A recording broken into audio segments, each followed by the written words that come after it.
high agreeableness. Oh wait, if you're expecting INTJ, INFJ, ESTJ, or other Myers-Briggs personality types, here's the reality. Those 16 personality types lack evolutionary origins and genetic evidence. What you're about to discover is different. The Big Five personality traits, backed by decades of research with up to 60% genetic heritability and real evolutionary advantages. This is the scientifically validated version of what personality typing tried to be, revealing what you actually inherited from your ancestors. Make sense? Good. Let's continue. High agreeableness represents people naturally oriented toward cooperation, empathy, and social harmony. About 15 to 20% are at the extreme high end. Think of these people as having internal radar, constantly scanning to check if everyone is okay and how they can. The genetic basis includes variants affecting oxytocin receptors. Oxytocin is sometimes called the bonding hormone. Higher sensitivity means your brain releases more bonding chemicals during cooperation and feels more distress at others' suffering. For ancestral groups, high agreeableness individuals were the mediators who resolved conflicts before they split groups apart. The caregivers who ensured vulnerable members received support, noticing when someone was struggling and helping without being asked. The cooperators who could be trusted to share fairly and honor agreements, and the harmonizers who maintained the emotional bonds, keeping groups functional.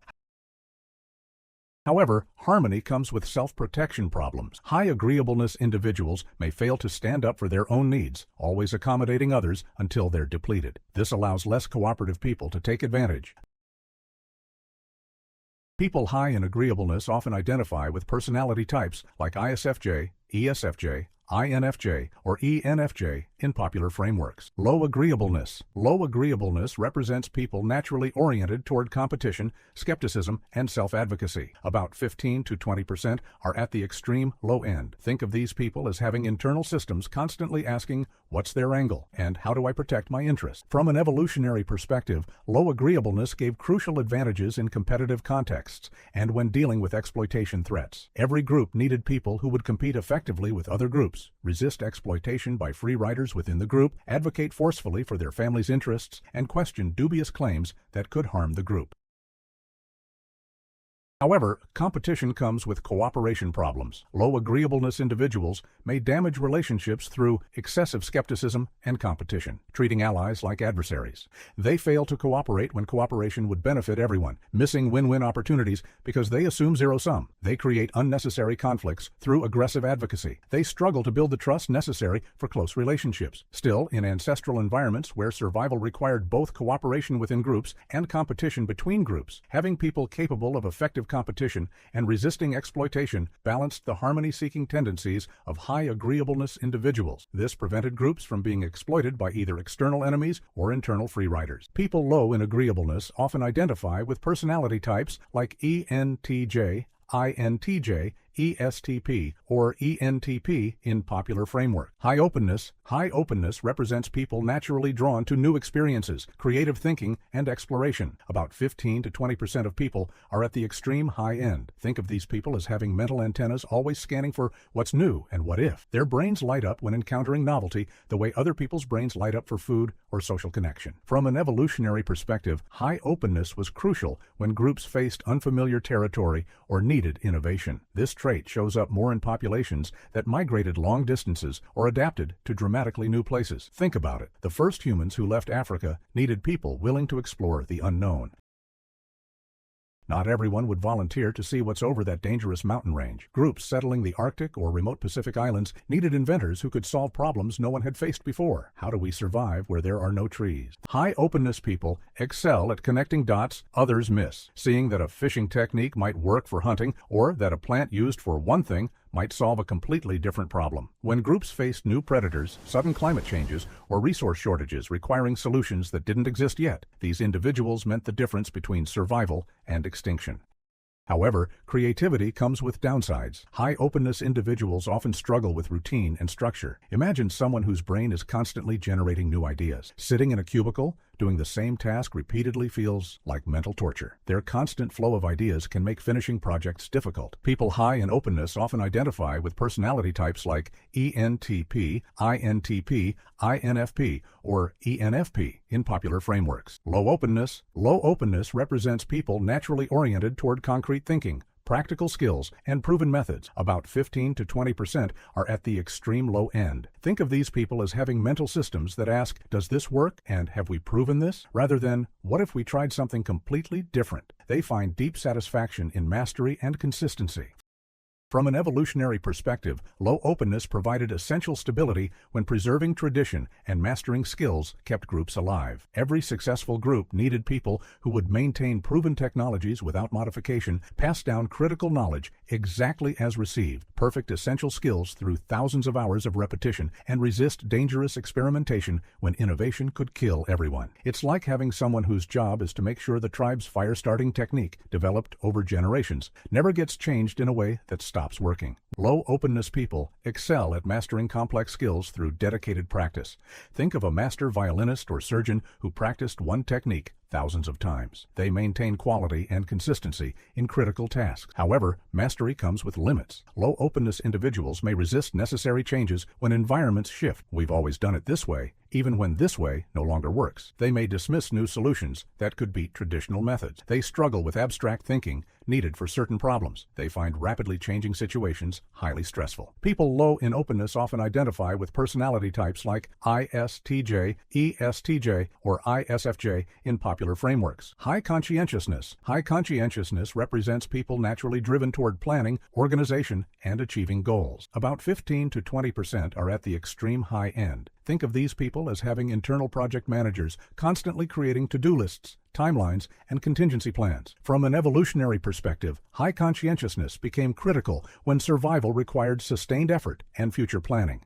This trait likely grew more important with farming about 10,000 years ago. Hunter-gatherers could be somewhat spontaneous. If you miss today's hunt, try again tomorrow. But farmers miss your planting window and your entire family starves next winter. Evidence suggests higher average conscientiousness in farming populations compared to hunter-gatherer groups. For ancestral farming groups, high conscientiousness individuals were the planners who looked at food stores in autumn and calculated exactly what was needed for winter, the organizers who coordinated 50 people for harvest, the storers who methodically preserved food with zero spoilage tolerated, and the builders who could maintain focus on a construction project for months. However, organization comes with rigidity. High conscientiousness individuals may become inflexible when plans need adjustment. Imagine someone having a breakdown when the schedule changes. People high in conscientiousness often identify with personality types like ISTJ, ESTJ, ENTJ, or INTJ in popular framework. Low conscientiousness. Low conscientiousness represents people naturally oriented toward spontaneity, flexibility, and responding in the moment. About 15 to 20% are at the extreme low end. Think of these people as having brains optimized for right now rather than 3 months from now. From an evolutionary perspective,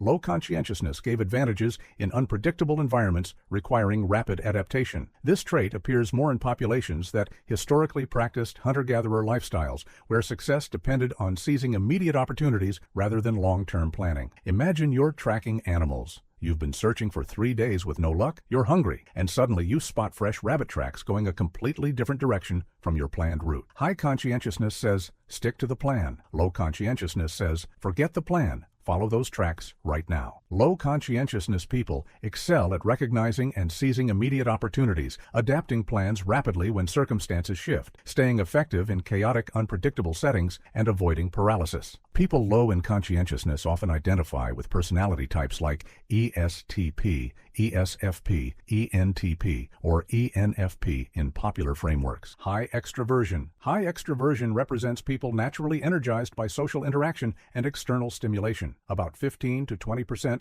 are at the extreme high end. Think of these people as having social batteries that charge from other people, while introverts drain their batteries in social situations, extroverts fill theirs up. For ancestral groups, high extraversion individuals were the social coordinators who organized communal hunts,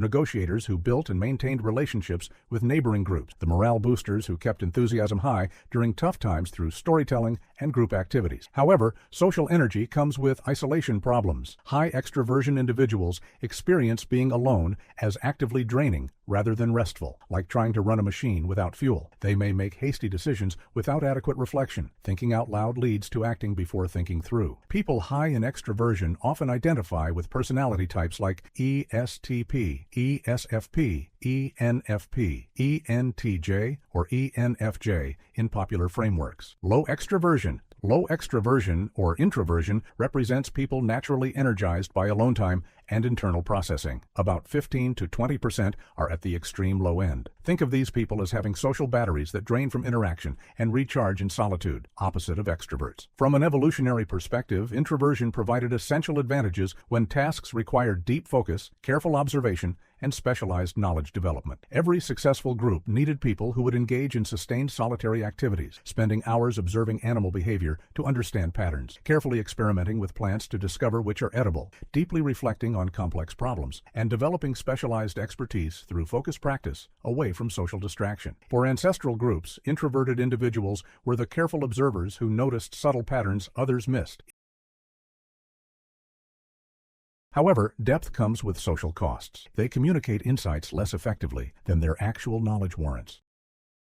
People low in extraversion often identify with personality types like ISTJ, INTJ, INFP, INTP, or INFJ in popular frameworks. High neuroticism, more accurately called high emotional sensitivity, represents people with heightened response to threats and stress. About 15 to 20% are at the extreme high end. Think of these people as having internal smoke alarms with extra sensitive settings. They detect danger earlier, but also have more false alarms. From an evolutionary perspective, high neuroticism provided crucial early warning capabilities in dangerous ancestral environments.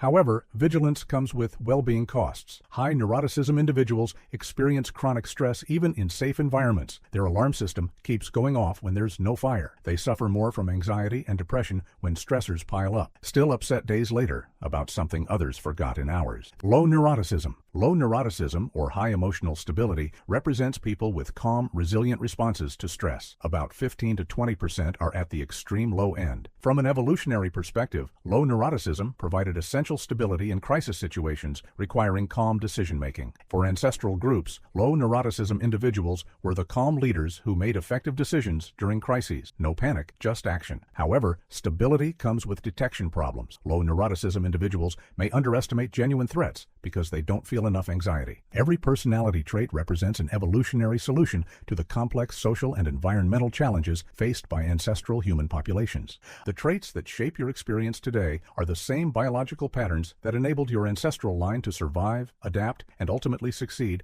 across thousands of generations of evolutionary pressure. Don't just watch the world. Like this video and subscribe to understand it. And if there's anything else you'd like to learn about, drop it in the comment section.